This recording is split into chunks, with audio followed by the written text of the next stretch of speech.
Hey guys, welcome back to Raising Real Estate Standards. Going to do something a little bit different today. People all are asking Brian and I, about the podcast, how we come up with some of the topics. And, to be honest with you, a lot of times it's just riffing. A lot of times it's coming from conversations that we've had with agents or colleagues or vendors or whatnot that lead us down to if they're experiencing these things, others are experiencing it too. So we come in and talk about it.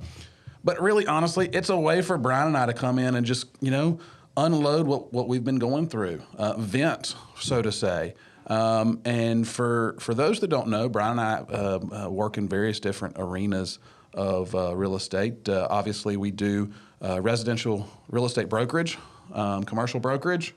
We also do property management, and we have a mortgage company and a couple other things. And this week we want to kind of cue in on not necessarily property management as a whole, but around real estate investing and those that are real estate investors. And it's, the good, bad, and the ugly.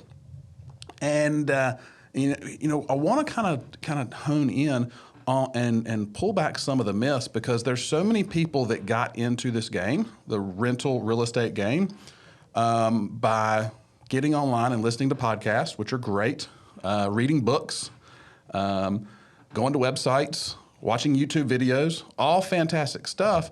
However, a lot of what is put out there is nothing but sunshine and rainbows. And I'm here to tell you, residential real estate is not all sunshine and rainbows. It's a dirty game. It is. And, so many people look at it and they look at a house when they're getting into this, or a condo or whatnot, and all they see are dollar signs. All they see is money, money, money, money. And that's why we get into it. However, it's a much bigger picture. There are buildings that need work. There are people that have issues, and a lot of things that you really can't grasp until you get into the middle of it. So I want to kind of walk down this road of things that's been on us this past week, and maybe it helps you, maybe it doesn't. Who knows? But we're going to vent today at the Raising Real Estate Standards podcast.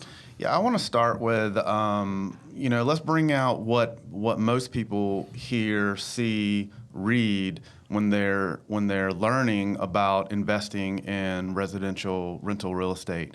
And it is a great way to build wealth. There is no doubt about that. It's fantastic. You can get into it for a little bit. You can really get into this business for just a little out of pocket. It's real easy to get into. And again, it creates a cash flow that is sustainable over a long period of time. All that, if you package all that up and not discuss some of the pitfalls, some of the things you have to deal with, then why doesn't everybody do it? This is an amazing thing, and it is good. However, there are some things out there like what we want to point out, because I feel like people, especially the ones that have gotten into it recently, because there's been a big push in the, let's call it the smaller time investor, the mom and pop, I own 1 to 15, 20 units, let's call it. A lot of people doing that out there right now. And what we have found is there's a lot of frustrations. Yeah. A lot of frustrations in the fact that, oh my gosh, I should be making X, but I've put all this expense in over the last year. And this comes up a lot this time of year because people are dealing with their profit and losses. I don't know if they don't look at them on a monthly basis or more often, but typically we're hearing a lot of this stuff this time of year because they're looking back at what happened last year. Well, I had all this income come in, but all this expense go out the door in the form of maintenance or taxes increasing, insurance, whatever. So we want to kind of touch on this piece today to show you guys there are other things. There are some dirty pieces. When I say dirty, I mean like the harder types of pieces to deal with in this business. Absolutely. So as we're going through this, let's talk about the important thing. You hit on something I want to kind of key on, and that is that rental real estate is a phenomenal way to build wealth, a phenomenal way to build cash flow long term, right? Well, I'm here to tell you, you're not going to get to long term. You don't get to long term gains if you don't take care of your property. Mm-hmm. If you don't set aside funds or you don't have the money to keep your property in good shape, you will not get to long term gains. You will literally just spin your wheels making a little bit, and on the way on, while you're making just a little bit, you're pissing off a lot of good tenants because they're living in your property thinking it's going to be a good property, and you haven't taken enough time to invest into your property, enough money to invest in your property to make it good for them, to make it a good experience. And that in turn will cause more turnover, which causes vacancy, which causes you not to be able to make money long term. And that is one of the biggest frustrations as property management owners, is that we've got a number. There's a number of investors out there who got into this in the last 5 years and have not invested into their properties.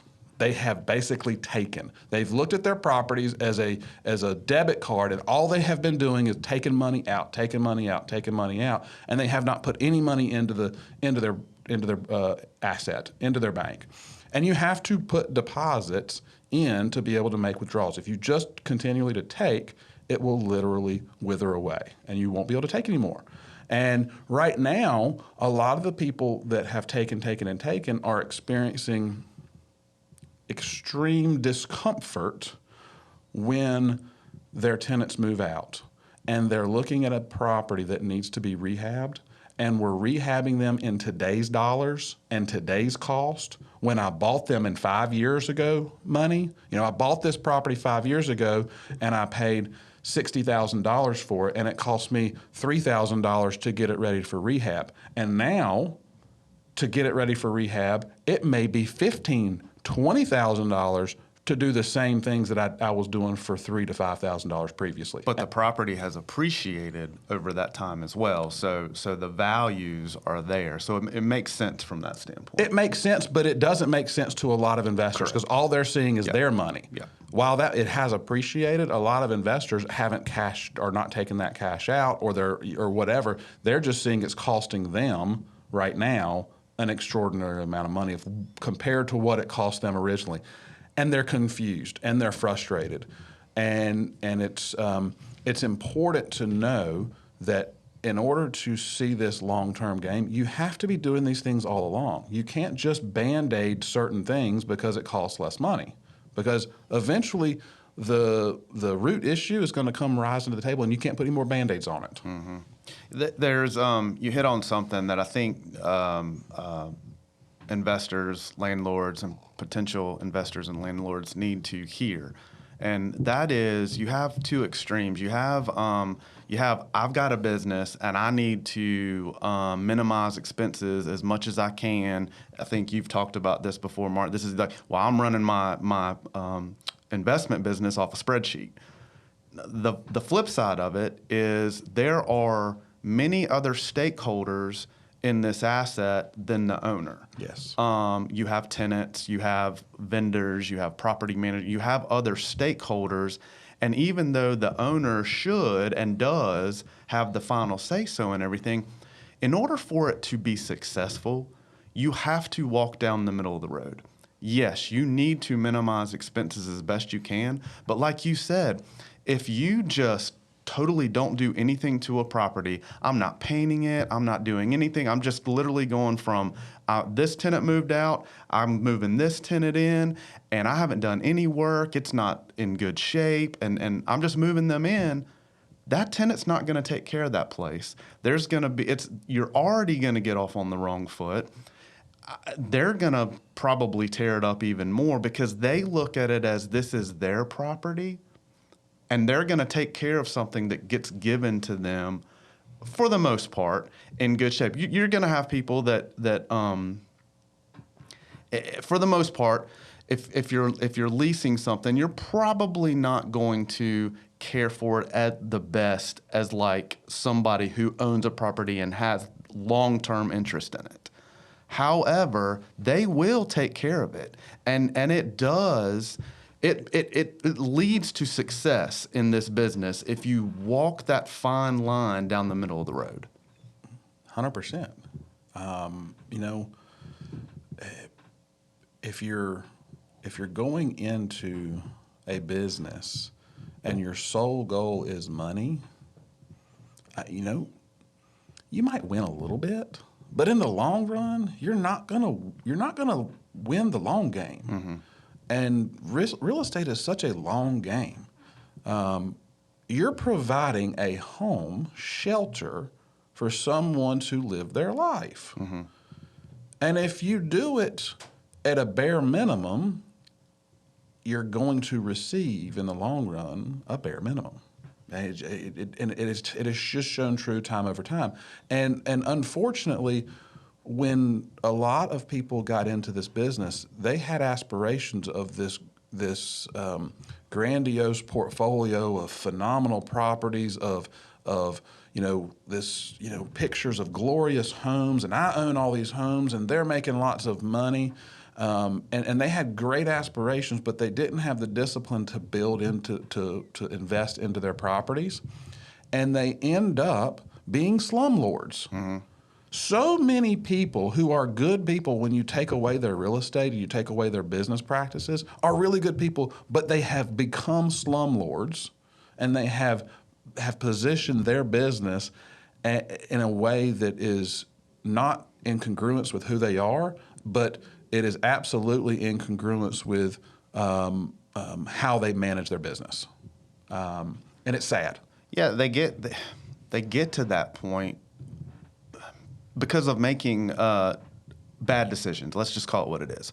And maybe they know, maybe they don't. But like you said to begin with, as cash flow starts coming in on these properties, you've got to set aside some money to take care of any maintenance issues that you're going to have to deal with. Let's be honest. I mean, you're going to have HVACs go out. You're going to have roofing issues. You're going to have flooring issues. And I'm bringing up some bigger things that you're going to have for you to understand. It's going to take more than 1 month's rent to pay for some of this stuff. And you've got to set that stuff aside. You've got to know this stuff's going to happen. Otherwise, you're going to put a Band-Aid on everything. And when you put Band-Aids on stuff, it can break really, really quick and go downhill. And most often, all the Band-Aids go bad at the same time. Mm-hmm. You know, when you replace an HVAC system, you're probably replacing a water heater, and you're probably going to have a roof in the next little bit. And all these things that you've kind of limped along and you haven't put strategies in place to capitally invest in your property, they all come due at the same time, because eventually your house or the property can become inhabitable, and then it's just a sunk asset, and then it's just not earning any money. Yep. And so it's important to put those plans in place, those capital investment plans in place, and be actively involved in your properties. Maybe not actively on the day-to-day, but actively knowing what they are, what's going on with them, what do they look like. So many people that we're in business with on the property management side, and it is, property managers provide a convenience and a service that is invaluable, handling a lot of the stuff that people couldn't handle on mass scale, dealing with all the issues. However, it doesn't abdicate the owner's responsibility for knowing what's going on with their property.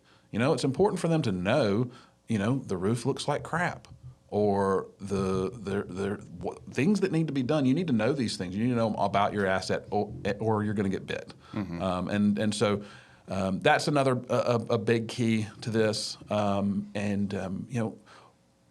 we're sitting here talking about a lot of the negative stuff, it's important for people to hear it, because there's so many people out there singing sunshine and rainbows. Mm-hmm. And it's not all sunshine and rainbows, but it's not all bad, right. But it's in between. It's in that middle of the road that you said. But I do encourage people to, the costs that are associated with keeping a property up to date are in direct relation to our overall economy that we've all been experiencing. Things are more expensive today. There are less HVAC tradespeople, there are less electricians, there are less plumbers in the world. So it costs more to have one go to your house. So when the toilet breaks and you have to replace call it the toilet, what could have cost you $250, $300, and that's what you're used to 5, 6 years ago, might cost you $1,000, $1,500 because of just the cost of parts and the cost of the person that's going over there to do it. Because his experience is a lot more expensive today because there's nobody else filling his shoes. So, it's important for people to understand that real estate investing, while there's the negative side to it, there's also the positive side to it. And we lose out on that perspective when we're dealing with these big ticket items, when we're coming up at the end of the year and we're looking at our actual, what the check was that got deposited in my pocket versus how much I paid out to other people. We kind of get discouraged, but understand that most of the time we're not also taking into consideration what the value of that asset is, and that it in the past 3 to 5 years, it's gone up quite a bit in value, and what you paid $60,000 for might be worth $150,000, $200,000. And if you were to sell it, you still have that. That's still there. That didn't go away. Yeah, I want to hit on a couple other things before we get away. Number one, you mentioned the maintenance piece and how it's gone because of basically less tradespeople doing it. But what has also happened is turn times. Turn times have gotten longer.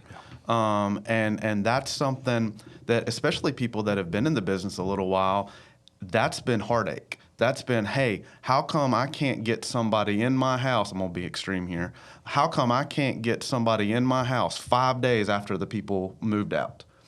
And there is a turn time in there. There is a lag. And then that affects as well your vacancy rate. So when you're doing all this, when you're putting all this together, I've heard investors over and over and over in their numbers that they put together, this is how much it can rent for, multiply that by 12, and that's how much I should get on an annual basis. Wrong. Which is that's never going to happen.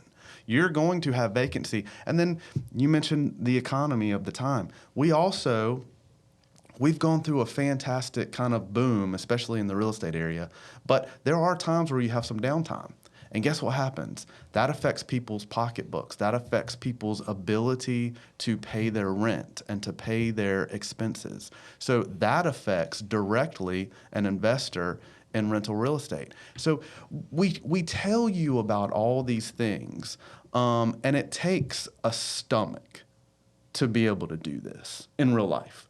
If when you're hearing all the sunshine and rainbows about it, which are true, there are a lot of great things about it. Understand there's the dirty part of it, and it takes a stomach to handle this. There's a stomach for this type of business. And if you don't have that stomach, and I've had conversations with people about this and totally respectful, they've been fantastic and appreciated it afterwards. If you don't have the stomach and you have a lot of money, this isn't investment advice, but go buy stocks that have dividend returns and get that. Yeah. And guys, it's good. It's good. It's a good investment. However, you need to go into this, and even if you're in it, this conversation is, to be honest with you, for current investors. Maybe not new investors. It isn't for new investors too, but this is really for current investors. Open your damn eyes. It's not what you thought it was going to be. It's something a little bit different. And either you're going to be able to deal with the way the world is, or you need to get out of the game. Sell your property. If you can't deal with the stomach of what's going on, sell your property. Somebody will buy it that can.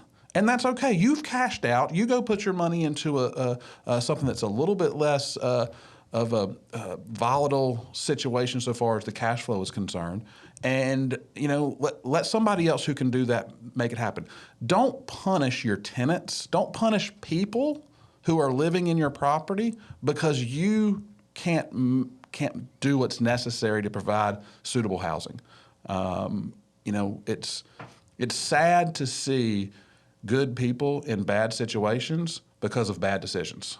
Yeah, and I'm going to end with this. We have nothing to gain out of this. No. Zero. We're not trying to sell you a book. We're not trying to get you on any that. We're literally just getting information out there. That's the only thing we have to gain because we feel like this is stuff that people miss. I hear investors every day asking me, "What about this? What about this? What?" I mean, you should know this. You should know these things at this point. So we just want to get this information out there. Absolutely. Guys, raising real estate standards is what we do. Sometimes it's not always sunshine and rainbows. Sometimes we talk about some negativity, but that's okay. We're trying to keep it as real as possible. Next episode might be a little bit more positive, but here we are today with what we have, and we appreciate you. We appreciate you watching and listening, and we will see you next time.